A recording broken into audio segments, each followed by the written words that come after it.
Technology ഉപയോഗിക്കുന്ന കാര്യത്തിൽ ഇസ്രയേലികളെ വെല്ലാൻ ലോകത്ത് ആരും തന്നെ ഇല്ല എന്നത് വസ്തുതയാണ്.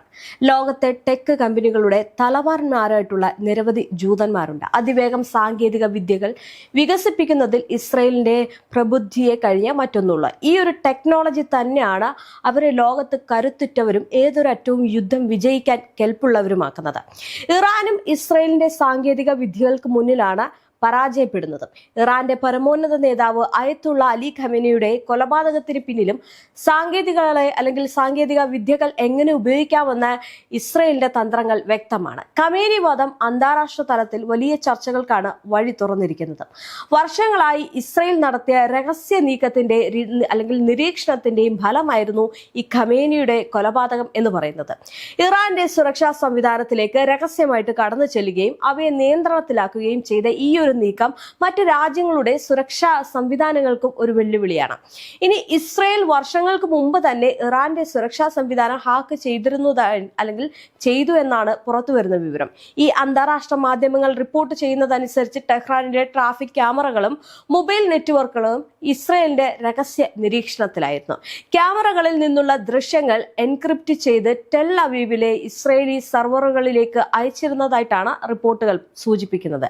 ഇതിലൂടെ ഖമേനിയുടെയും അദ്ദേഹത്തിന്റെ സുരക്ഷാ സംഘത്തിന്റെയും നീക്കങ്ങൾ ഇസ്രയേൽ മനസ്സിലാക്കിയിരുന്നു.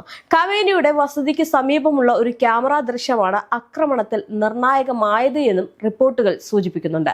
അദ്ദേഹത്തിന്റെ സുരക്ഷാ ജീവനക്കാർ വാഹനങ്ങൾ പാർക്ക് ചെയ്യുന്ന സ്ഥലം, അവരുടെ പ്രവർത്തനങ്ങൾ തുടങ്ങിയ ഈ ദൃശ്യങ്ങളിലൂടെ ഖമേനിയുടെ എതിരാളികൾ മനസ്സിലാക്കിയിരുന്നു. അമേരിക്കയുടെയും ഇസ്രയേലിന്റെയും ചാരന്മാർ ഖമേനിയുടെയും ദിനചര്യകൾ വളരെ അടുത്തു നിന്ന് മനസ്സിലാക്കിയിരുന്നതായിട്ടും റിപ്പോർട്ടുകൾ ഉണ്ടായിരുന്നു. അദ്ദേഹം എവിടെയാണ് താമസിക്കുന്നത്, ആരെയാണ് കാണുന്നത്, എങ്ങനെ ഈയുള്ള എല്ലാ കാര്യങ്ങളും ആശയവിനിമയം നടത്തുന്നത് ഉൾപ്പെടെയുള്ളതെല്ലാം ഈ ഇസ്രയേലികൾ വളരെയധികം കൃത്യമായിട്ട് നിരീക്ഷിച്ചിരുന്നു. ഇനി ആക്രമണ ഭീഷണി ഉണ്ടാകുമ്പോൾ എവിടേക്ക് മാറിയേക്കാം തുടങ്ങിയ കാര്യങ്ങൾ അവർ വിശകലനവും ചെയ്തിരുന്നു.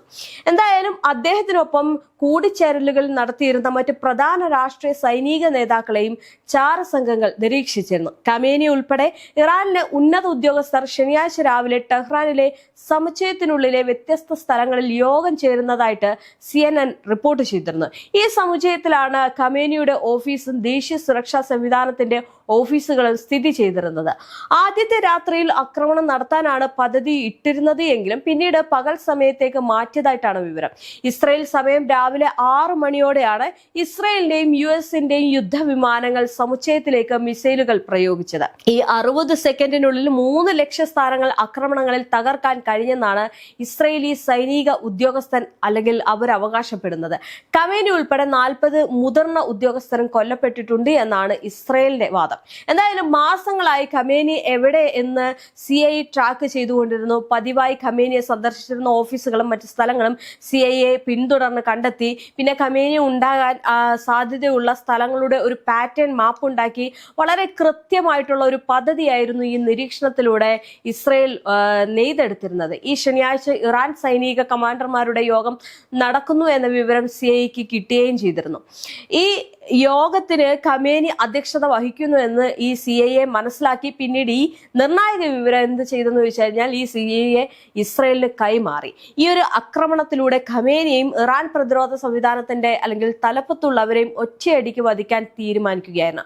മറ്റിടങ്ങളിൽ ആക്രമണം നടത്തിയത് അമേരിക്കയുടെ വൺ വേ അറ്റാക്ക് ഡ്രോണുകൾ ഉപയോഗിച്ചാണ്. അതായത് വലിയ രീതിയിലുള്ള ഒരു പദ്ധതി ഈ ഇസ്രയേൽ നേരത്തെ തൊട്ടേ മനസ്സിലാക്കി നെയ്തെടുത്തിരുന്നു. അതായത് കൃത്യമായിട്ട് എവിടെ പോകുന്നു, ഖമേനി എവിടെ പോകുന്നു, എന്ത് കഴിക്കുന്നു, ആരൊക്കെയായിട്ട് ചർച്ച കൂടുന്നു, അവർ ഈ ആക്രമണങ്ങൾ നടക്കുമ്പോൾ, ഇങ്ങനെ വെല്ലുവിളികൾ നടക്കുമ്പോൾ അവർ എന്തൊക്കെയാണ് മുൻകരുതൽ എടുത്തിരുന്നത്, അവർക്ക് എന്തൊക്കെ കാര്യങ്ങൾ ചെയ്തു എന്നുള്ള സകല ഡീറ്റെയിൽസും ഈ ഇസ്രയേൽ സൈന്യം ഇസ്രയേലിന്റെ ചാരന്മാരായിട്ടുള്ള CIA നിരീക്ഷിച്ചിരുന്നു. അത് ഇസ്രയേലിന് കൈമാറി.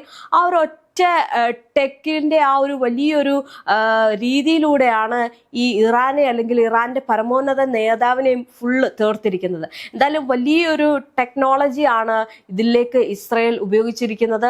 അതത്ര ചെറുതല്ല. കാരണം അത്രയും സുരക്ഷിതമായിട്ടിരുന്ന ഇറാനിലേക്ക് ഇസ്രയേൽ ഇത്തരം രീതിയിലുള്ള പദ്ധതികൾ നടത്തി ചെല്ലണമെന്നുണ്ടെങ്കിൽ അത് മറ്റു രാജ്യങ്ങളെ നേരത്തെ പറഞ്ഞതുപോലെ തന്നെ വലിയ വെല്ലുവിളിയായി മാറും.